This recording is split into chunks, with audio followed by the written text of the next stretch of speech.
Bentar lagi kita mau lebaran, Pak. Tentunya banyak masyarakat nih yang dari luar kota mau mudik, khususnya ke Purbalingga, Pak. Tipsnya apa nih, Pak, untuk masyarakat? Apalagi mudiknya kan pasti masih berpuasa ya, Pak. Jadi nggak ada ngopi atau apapun istilahnya, bukan itu obatnya. Matur Lur, masyarakat teratur, layanan untuk rasan-rasan. Loncat ke TKP, siap, 86. Assalamualaikum warahmatullahi wabarakatuh. Waalaikumsalam warahmatullahi wabarakatuh. Ya, ketemu lagi dalam acara podcast Matur Lur, masyarakat teratur, layanan untuk rasan-rasan. Ya. Ya, selamat pagi Bapak. Selamat pagi Mbak Desi. Ya. Saya hari ini ditemani oleh beliau, Sekretaris Dinas Kesehatan Kabupaten Purbalingga, Dr. Teguh Wibowo, ya Pak, betul Pak? Leres, ya. Kita kali ini akan membahas isu-isu terhangat mengenai kesehatan dan yang kali ini lagi booming itu adalah vaksin ya Pak ya? Siap. Ya, terutama itu. Gimana sih Pak update COVID-19 di wilayah Purbalingga sampai saat ini Pak? Terima kasih Mbak Desi atas waktunya. Untuk informasi secara umum ya, alhamdulillah kita kalau ikut PPKM kita kan level 2 ya. Kita sudah berupaya semaksimal mungkin untuk satu saat bisa ke level 1. Kita sedang upayakan ini ke level 1 ya. Untuk kondisi kasus sekarang per hari kemarin kita ada 15 kasus COVID. Sebenarnya sudah jauh menurun ya. Kemarin sempat tinggal 5 kasus tapi ini agak naik menjadi 15 kasus ya. Dari 15 kasus tersebut yang 10 dirawat inap, yang 5 isolasi mandiri. Ya, itu terkait dengan kondisi COVID di tempat kita hari ini. Oh iya, berarti ini sudah level 2 ya Pak. Semoga Purbalingga menuju level 1, betul? Insya Allah, mudah-mudahan kita optimis ya. COVID semakin menurun, syukur hilang dari Purbalingga khususnya, Indonesia pada umumnya jadi kita bisa kembali beraktivitas normal. Seperti sejak kala. Masyarakat Purbalingga, mari kita dukung bersama supaya Purbalingga menuju level 1, begitu ya Pak ya? Insya Allah. Kemudian Pak, kita ini kan sudah vaksin. 1 sudah, 2 sudah, booster ketiga ya Pak sudah. Apakah nanti akan ada vaksin keempat nih Pak? Masyarakat mungkin banyak bertanya seperti itu. Untuk saat ini yang kita prioritaskan memang kita mengejar ke booster dulu untuk masyarakat umum. Kalau untuk tenaga kesehatan dan lain sebagainya sudah lebih dahulu. Nah, sekarang untuk masyarakat umum kita lagi kejar boosternya. Jadi kita punya target booster tuh sampai akhir bulan puasa ini minimal 30% penduduk Purbalingga itu sudah ikut booster yang ketiga. Lah untuk wacana booster keempat sampai sekarang belum. Kalau kita ngikuti perkembangan ini baru beberapa negara Eropa yang masih merencanakan untuk booster keempat. Jadi target kita adalah bagaimana caranya masyarakat Purbalingga bisa ikut booster 3. Syukur-syukur semuanya. Tapi memang begitu ya Pak. Kalau setelah vaksin memang ini ya di tubuh itu tidak enak badan ya Pak ya efeknya ya? Ya, reaksi vaksin itu memang macam-macam ya. Yang pertama itu yang disebut dengan KIPI, kejadian ikutan pasca imunisasi. Tapi tidak semuanya, ada banyak orang divaksin dan tidak divaksin tidak ada reaksi di tubuhnya ya. Tapi beberapa orang memang timbul KIPI, kejadian ikutan pasca imunisasi. Nah, KIPI ini ada beberapa tingkatan, dari tingkat yang terendah sampai tingkat yang berat ya. Kalau yang rendah kadang-kadang hanya kemeng-kemeng di tempat yang disuntik beberapa hari mau pakai baju ada sulit ya ada, atau merengah-merengah sedikit.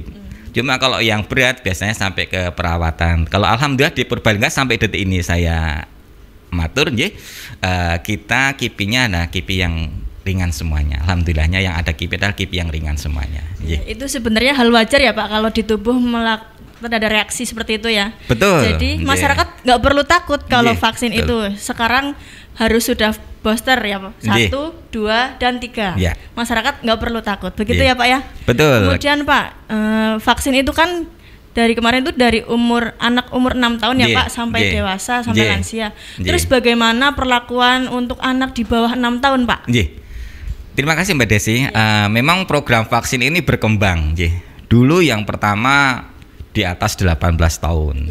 Jadi dulu masih karena awal ditemukan vaksin kita masih istilahnya keamanan dan lain sebagainya kan masih diamati lah dengan berkembangnya masukan dan lain sebagainya. Setelah kita melakukan vaksinasi di atas 18 tahun ternyata ini aman bagi usia 12 sampai 18 tahun. Akhirnya vaksin itu sasarannya dikembangkan lagi, tidak hanya di atas 18 tahun tapi menjadi 12 sampai 18 tahun kita ikutkan vaksinasi, diteliti lagi, diamati lagi, alhamdulillah muncul teori terbaru bahwasanya vaksinasi ini pun aman bagi anak usia 6 sampai 12 tahun. Jadi sementara ini yang rekomendasi dari ITAGI yang ngurusi masalah vaksin memang rekomendasinya masih baru usia 6 sampai 6 tahun ke atas berarti nggih. Yang untuk 6 tahun ke bawah kita masih menunggu kebijakan selanjutnya.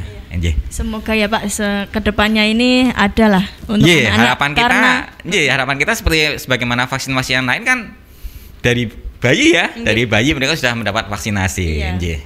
Karena bayi kan termasuk rentan ya Pak ya. Betul. Sebagai ibu Bu, Pak, saya merasa khawatir kadang bagaimana anak ini belum divaksin begitu. Betul, karena biar mereka terutama anak-anak usia 2 sampai 6 tahun kan sudah mulai keluar rumah ya, sudah mulai jajan, sudah mulai bergaul dan sebagainya. Karena itu pikiran yang wajar. Tapi kita tunggu saja, mudah-mudahan suatu saat dengan kemajuan ilmu dan teknologi diamati ternyata bisa untuk di bawah 6 tahun, alhamdulillah pada saatnya. Amin.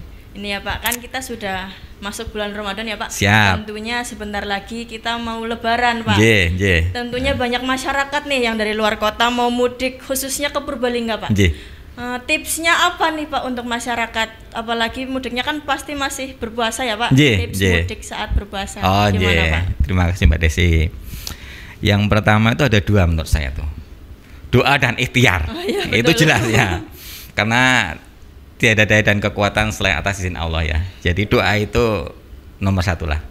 Doa mukhul ibadah. Doa itu juga otaknya ibadah. Jadi kita minta pada Allah Subhanahu wa taala semoga selalu diberi nikmat sehat, nikmat panjang umur, nikmat kelancaran di segala bidang, di segala kegiatan.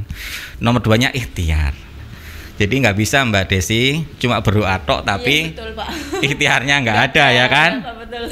Sudah berdoa ya Allah, saya mohon masuk surga ya Allah, tapi dia nggak pernah ngerjakan sholat bagi yang muslim, tidak mengerjakan amalan-amalan yang lain. Ya jadi antara doa dengan perbuatannya tidak seia sekata. Betul, Pak. Karena itu setelah doa kita lakukan ada ikhtiar yang menyertainya di situ. Yang pertama yang ingin saya sampaikan, kita tuh ketika kita melakukan perjalanan jauh kita harus menetapkan rencanakan perjalanan itu.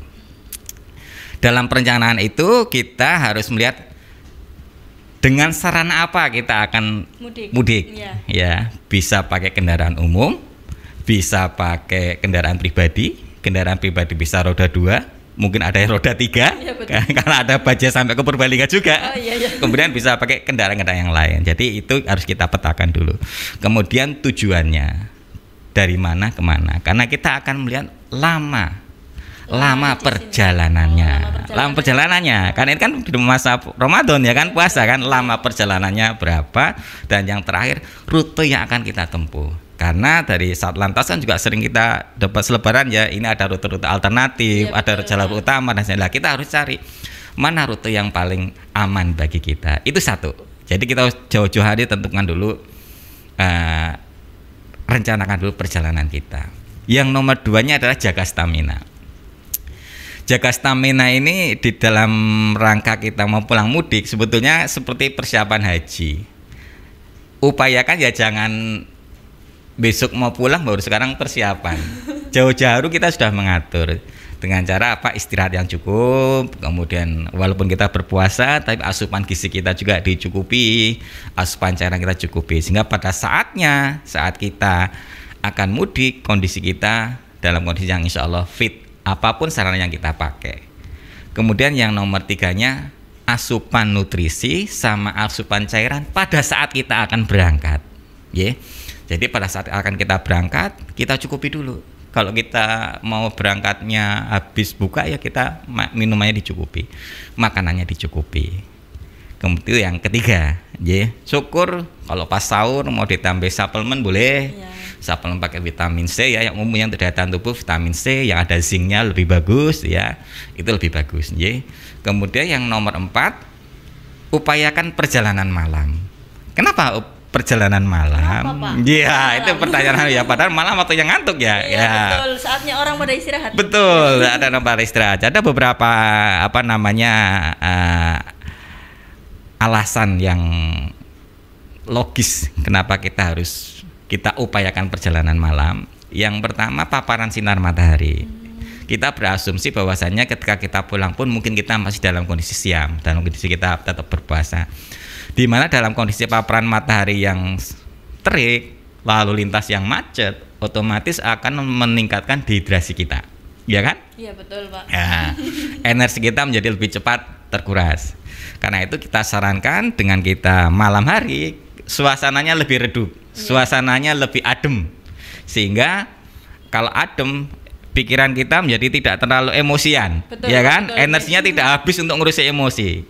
Ya ini yang paling penting nomor 2 ini, karena malam kita berangkatnya sudah saatnya kita selesai berbuka, badan lebih seger dan lain sebagainya, sewaya-waya lelah, sewaya-waya haus, pengen dahar bisa langsung, tidak harus membatalkan puasa dan sebagainya. Jadi diupayakan kalau memungkinkan kita lakukan perjalanan itu malam hari. Kemudian yang nomor 5, kita siapkan obat-obatan. Kita bawa beberapa obat-obatan yang untuk kepentingan kita sendiri. Untuk kepentingan kita sendiri, obat-obatan apa? Biasanya kan kalau kita melakukan perjalanan itu kadang mabuk, ya, diare, ya, pusing dan lain sebagainya. Kita siap-siap obat anti mabuk, ya, kemudian juga obat pusing, ya, kemudian obat diare. Yang bebas kan banyak, ya itu jangan, karena kalau kita lihat beberapa waktu yang lalu ketika belum ada COVID ini kan biasanya terjadi kemacetan. Iya betul. Kemacetan panjang. Bisa ada di jalan tol saja berkilo-kilometer. Saya nggak bayangin tuh kok dilalah saat itu dia diare aja. Wah itu gimana itu kalau kita nggak siap-siap ya. Jadi selain kita sudah persiapan fisik, stamina dan lain-lain, kita harus membawa obat-obat yang biasa kita gunakan sehari-hari, atau bisa konsultasi juga dengan tenaga medis dan sebagainya. Yang selanjutnya membawa perbekalan. Perbekalan ini kenapa kok nggak jajan aja Pak Dokter? Ya kan? Kalau kita membawa bekal itu kita sudah bisa mengira-ira nilai gizinya. Satu itu, nomor 2-nya kita bisa seyakin-yakinnya mudah-mudahan yang kita bawa itu bersih. Betul Pak. Ya, karena beberapa pengalaman yang sudah memang kalau jajan praktis dan sangat praktis. Tapi ketika bukan tidak boleh jajan, tapi harus perhatikan higien dan sanitasinya. Ya, jadi kalau misalnya kita jajan ya jangan yang terbuka. Karena takutnya diare itu cepat, dari masuk sampai ke muncul diare itu bisa cepat sekali. Jadi bisa jadi baru jajan 2 jam yang lalu, 4 jam, 5 jam terjadi diare. Ya, bisa terjadi seperti itu. Sehingga kami rekomendasikan sebaiknya membawa sendiri. Tapi kalau jajan boleh, tapi lihat warungnya yang bersih dan juga higien. Ini tujuan kita memilih warung itu ada 2. Pertama untuk diri kita sendiri. Yang nomor 2 juga kita membiasakan kepada para penjual. Para penjual itu supaya selalu memperlakukan jualannya itu dengan cara yang bersih. Ya, jadi dengan mereka itu menjadi pelajaran tidak langsung. Jadi kalau dulu banyak ya, kalau zaman kita dulu waktu masih kecil sering diilustrasikan di sekolah, kalau kita jajan itu lihat tuh nyucinya cuma 1 ember untuk sekian piring ya, sering seperti itu dulu waktu kita sekolah. Sekarang kita lihat beberapa pedagang keliling kan embernya sudah banyak. Iya betul. Nah, untuk ini jadi dari situ kita sudah mereka sudah mulai melek lah. Itu mengajarkan secara tidak langsung pada para penjual higien dan sanitasi itu sangat penting. Penting ya Pak ya. Ya, kemudian yang selanjutnya nomor 7 ya, yang nomor 7 ya tadi yang untuk menjaga. Lah ini barang ya, karena barang bawaan itu dipersiapkan dengan sebaik-baiknya dan juga harus diingat-ingat dengan sebaik-baiknya, karena tidak tertutup kemungkinan ketika kita berpuasa kan bisa jadi kita konsentrasinya menurun. Iya betul. Kalau perlu di list yang dibawa apa. Yang perlu saja. Yang perlu saja, yang vital. Tapi ketika kita mau turun ke, misalnya kita ada keperluan di kamar mandi dan sebagainya, bawa yang perlu aja. Takutnya nanti jam tangan ketinggalan di kamar mandi, di kamar mandi tengah jalan maksudnya, ya kan? Nah, seperti itu. Dan yang terakhir yang mungkin Bapak Ibu perlu perhatikan, ini kolaborasi kesehatan dengan Satlantas. Pesannya sama, istirahatlah jika lelah. Ini jadi ini nyambung ya berarti ya. Iya, saya tunang di sini nyambung antara medis dengan Satlantas sama pesannya. Istirahatlah jika lelah dan jangan dipaksakan ketika ngantuk sudah mulai melanda ya, sudah mulai ngiti-ngiti kita untuk karena nggak ada obat ngantuk selain tidur. Pak. Hanya satu itu saja. Jadi nggak ada ngopi atau apapun istilahnya. Bukan itu obatnya. Obatnya ngantuk ya tidur. Iya, walaupun dia lelap 1/4 jam, kalau dia lelap nanti bangun dia akan fresh. Jangan paksakan dalam kondisi ngantuk. Gitu Mbak Desi, ada beberapa tips ya tadi ya. Ada 8 tips. 8 tips. Begitu 8 tips dari Pak Dokter mengenai mudik saat puasa. Itu kan tadi ada perjalanan malam ya Pak. Siap. Nanti kita pun dari Satlantas ada tempat istirahat bagi mereka yang ngantuk. Betul. Itu ada pos pengamanan, pos pelayanan. Nanti pas Lebaran kesehatan juga ada kan Pak? Jadi sebagaimana kebijakan pimpinan terdahulu, kita selalu berkolaborasi ya, bersinergi terkait dengan menyambut tamu-tamu yang mudik kita dengan Polres sama, walaupun tidak satu tempat, biasanya berdampingan kita buka posko lebaran, posko kesehatan. Nanti di dalam posko kesehatan itu secara umum kami menyiapkan rujukan dan P3K. Jadi P3K penanganan kasus pada saat itu jika bisa dilayani di tempat, jika tidak bisa dilayani di tempat, kita lakukan rujukan kasus. Kemudian yang nomor 2 ada ini tergantung pimpinan nanti. Jadi kalau kebijakan tahun-tahun yang dulu kan ada swab swab di jalan dulu ya. Jadi ada semacam screening ya, ada screening. Bukan Mbak Desi, screening dulu malah screening. Jadi kalau yang masuk itu harus bebas ini. Tapi ini kan sekarang kan tidak menjadi persyaratan. Yang dijadikan persyaratan diupayakan booster ya kan. Yang penting booster yang sekarang seperti itu. Jadi untuk kebijakan-kebijakan lainnya kita menyesuaikan dari pusat nantinya. Ya, begitulah pesan-pesan dari Pak Dr. Teguh Wibowo. Semoga kita semua dalam keadaan sehat dan selamat. Bagi yang mudik silakan berhati-hati, dipersiapkan semuanya ya Pak. Betul. Diingat-ingat pesan Pak Dokter. Terima kasih Pak atas segala informasinya. Sangat membantu, sangat informatif bagi kami dan masyarakat. Tetap patuh protokol kesehatan tentunya ya Pak ya. Salam sehat dan tetap semangat. Semangat. Wassalamualaikum warahmatullahi wabarakatuh. Waalaikumsalam warahmatullahi wabarakatuh. Matur Lur, masyarakat teratur, layanan untuk rasan-rasan.